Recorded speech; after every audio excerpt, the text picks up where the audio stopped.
নমস্কার, বিদিশার গল্প পাঠের আসরে সকলকে স্বাগত। সত্যজিৎ রায় তিনি ছিলেন একজন ভারতীয় চলচ্চিত্র নির্মাতা, চিত্রনাট্যকার, শিল্প নির্দেশক, সঙ্গীত পরিচালক এবং লেখক। তাকে বিংশ শতাব্দীর অন্যতম শ্রেষ্ঠ চলচ্চিত্র নির্মাতাদের একজন হিসেবে গণ্য করা হয়। আজ পড়ব সত্যজিৎ রায়ের লেখা ছোট গল্প রামধনের বাঁশি। রামধনের লোকটাকে চেনা চেনা লাগায় আর একটু কাছে গিয়ে একটা গাছের আড়াল থেকে দেখে তার বুকের ভিতরটা হিম হয়ে গেল।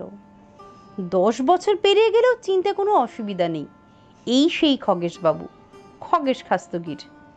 পুরনো ইট পাথর নিয়ে ঘাটাঘাটি করেন। খগেশবাবুর সঙ্গে ছিলেন বকুলতলার সত্যপ্রকাশবাবু। তিনি বলছিলেন, কই তেমন বদনাম তো কেউ দেয়নি এবারের, ভূত টুতে টল্লাটে নেই। আপনি 2 রাত এখানে অনায়াসে থাকতে পারেন, আর সঙ্গে যখন চা করে এনেছেন তখন ভাব নাকি। আপনি তো এদিকে এসেছেন আগে, দেখেছেন তো কি চমৎকার সব মন্দির, সব 150-200 বছরের পুরনো। আমাদের গায়ে তো বড় একটা কেউ আসে না, আপনি একদিন বাদে এলেন, এ আমাদের পরম ভাগ্য। এতদিন পর মানে 10 বছর।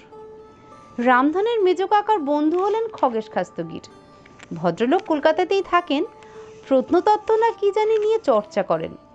তার জন্যই বার কয়েক এই জামহাটি গায়ের 150-200 বছরের পুরনো পোড়াইটের মন্দির দেখে গেছেন কয়েকবার। সেই নিয়ে তার কিছু লেখাও কাগজে বেরিয়েছে মাঝে মাঝে। খগেশবাবুর এই কাজ নিয়ে রামধনের মনে কৌতূহল জাগলেও সেই নিয়ে কোনোদিন কিছু বলার সাহস পায়নি। বাপরে বাপ, একটা ঘটনা সে কোনোদিন ভুলতে পারবে না।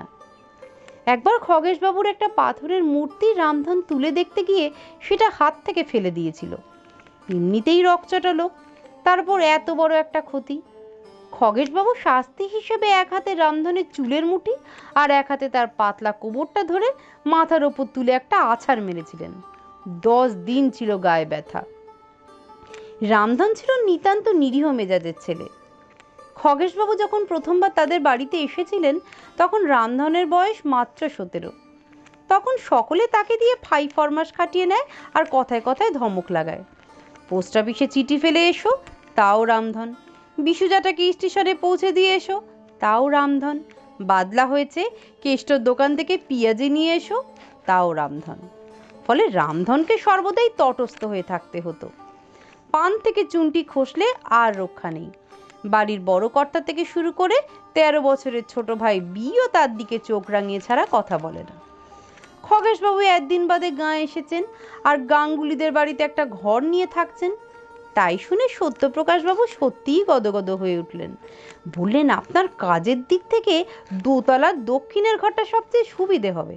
আলো বাতাস দুই আছে, জানলা দিয়ে গন্ডকি পাহাড় দেখা যাবে। আপনি দিব্যি নিশ্চিন্তে কাজ করতে পারবেন। এই রে কেলেঙ্কারি, ওই দক্ষিণের ঘরে রামধনের বাঁশিটা রয়ে গেছে। বড় সাধের বাঁশি, রথের মেলা থেকে 4 আনায় কেনা। সে কি আজকের কথা? সেই বাঁশি রামধন গায়ের উত্তরের মাঠে গিয়ে একটা নোনা বাদাম গাছের তলায় বসে বাজায়। এইভাবে তার কত সময় কেটে গেছে। বাড়িতে থাকে সে খুব কম সময়টুকু, বেশিরভাগই একা একা মাঠে ঘাটে টোটো করে বেড়ায়। এই নিয়ে কেউ আর আপত্তিও করে না, সেই ভালো। সারা জীবন অনেকের অনেক ফরমাস সে কেটেছে, এখন তার ছুটি। কিন্তু বাঁশিটা কি হবে? ওই বাঁশির জাতই যে আলাদা।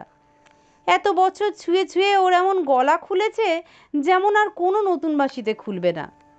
এখন উপায় হচ্ছে তককে তককে থাকা। খগেশবাবু একবার বাড়ি থেকে বেরোলে পর টুক করে গিয়ে বাঁশিটা নিয়ে আসা যাবে। ওর সামনে পড়া কোনো মতেই চলবে না। কে জানে, হয়তো 10 বছর আগের রাগ ভদ্রলোক এখনো পুষে রেখেছেন। চেহারায় যে 10 বছরে খগেশবাবুর বিশেষ পরিবর্তন হয়নি সেটা রামধন প্রথমেই লক্ষ্য করেছে। খগেশবাবু এসেছিলেন সকালে। সারাটা দুপুর তিনি ঘর থেকে বেরুলেন না। সূর্য যখন প্রায় ডুবুডুবু তখন কাঁঠাল গাছের আড়াল থেকে রামধন দেখল খগেশবাবু আড় ভাঙতে সামনের দরজা দিয়ে বাইরে এসে দাঁড়ালেন। এইবার কি বেরোবেন ভদ্রলোক? রামধন নিজেকে আর একটু ভালো করে আড়াল করলো গাছটার পিছনে। খগেশবাবু আবার ভিতরে চলে গেলেন। তারপর একটা লাঠি নিয়ে বেরিয়ে এসে বাড়ির সামনের রাস্তাটা ধরে পুবে রওনা দিলেন। হাঁটার মেজাজ দেখেই বোঝা যায় তিনি সান্ধ্য ভ্রমণে বেরিয়েছেন। রামধন 2 মিনিট অপেক্ষা করে গাছের আড়াল থেকে বেরিয়ে বাড়িটার দিকে এগিয়ে গেল। চাকরটাকেও এড়াতে হবে, না হলে আবার চোর টোর ভেবে হল্লা শুরু করবে। চাকরটাও ছিল একতলার রান্নাঘরে। রামধন সিঁড়ি দিয়ে দোতলায় উঠে সোজা দক্ষিণের ঘরের দিকে গেল। বাইরে থেকে দরজা বন্ধ। ঘুরে গিয়ে বারান্দার দিকে জানলা দিয়ে ঢুকতে হবে, অবশেষে জানলা যদি খোলা থাকে। হ্যাঁ, জানালা খোলা। রামধন ঢুকলো ঘরে।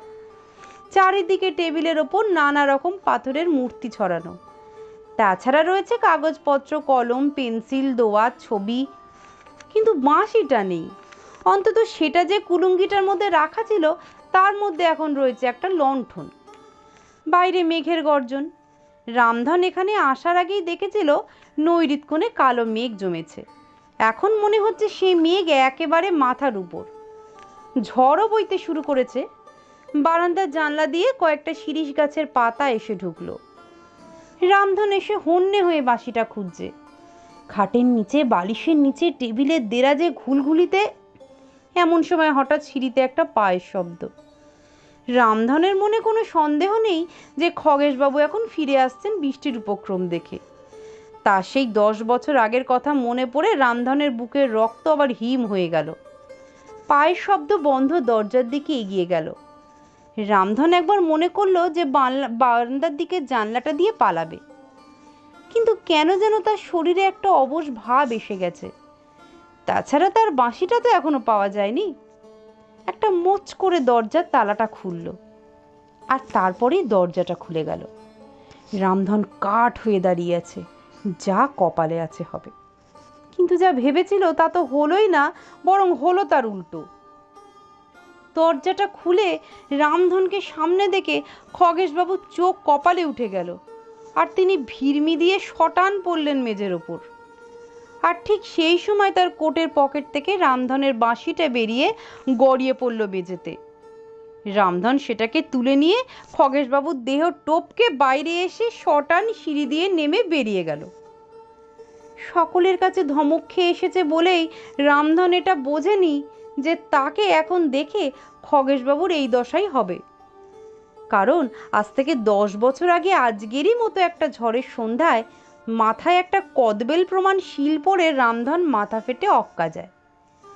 তার মেজাজ যতই ভারী কি হোক, চোখের সামনে রামধনের ভূতকে দেখে খগেশবাবু যে ভিড়মি খাবেন তাতে আশ্চর্যের কিছুই নেই। সকলকে অনেক ধন্যবাদ।